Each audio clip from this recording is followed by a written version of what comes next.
Hi, my name is Chelsea Fleeman. I'm from the Florida Division, and I'm applying for the London Olympic Gold Team. I'll be performing a spoken word for you entitled Re-Jesus.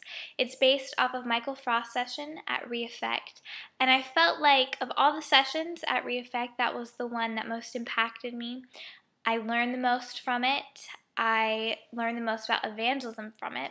So I thought I would write a spoken word about it that kind of integrated everything that I had learned from that session. And also, spoken word is how I evangelize to people. I've had the opportunity to perform at open mic nights. I've had the opportunity to perform at university once. And so this is how I connect to people, because I feel like spoken word is something that everyone, when they hear it, they relate to it automatically, because it's very urban, it's very modern, it's a lot like what they would listen to, in a rap song, but it's a little less so. So this is my spoken word, and I really hope you enjoy. I was walking down the street one day when I happened on a sign. It said, "I'm missing the real Jesus. Give me a call if you should find him." So I entered in the number to my handy little phone, and in boldness spoke to this woman and told her everything I know, but she said no. "I don't want your watered down, Sunday school, judgmental but loving Jesus. I don't want to know the image you've created to please you. Tell me about this radical missionary, the man who's a threat to society, the guy who makes people want to change, the one who can teach me to die to me." I'm asking because I don't know him, and it seems to me like you don't either. And at that point, I hung up my phone because I didn't want to believe her, because suddenly my life was shattered, because I felt like my whole world was wrong. I spent all this time being early to church and sitting through sermons and singing God songs.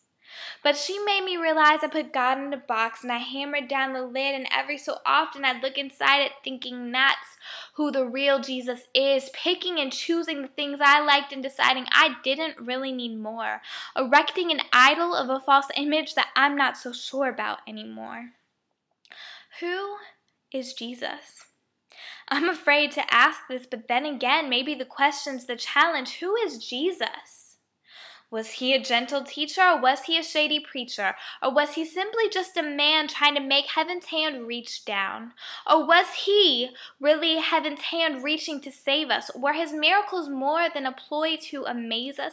Does he expect that injustice will faze us? Does he realize that religion will change us? Maybe no, and definitely yes.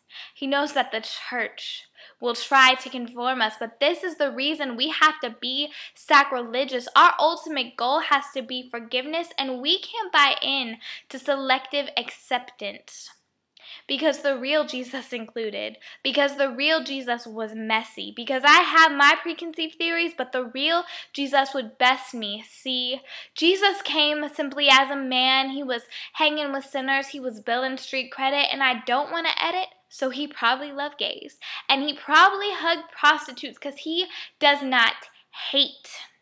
I'm saying he does not hate, which means that we shouldn't either. If we met the real Jesus, I wonder, would we still believe in him?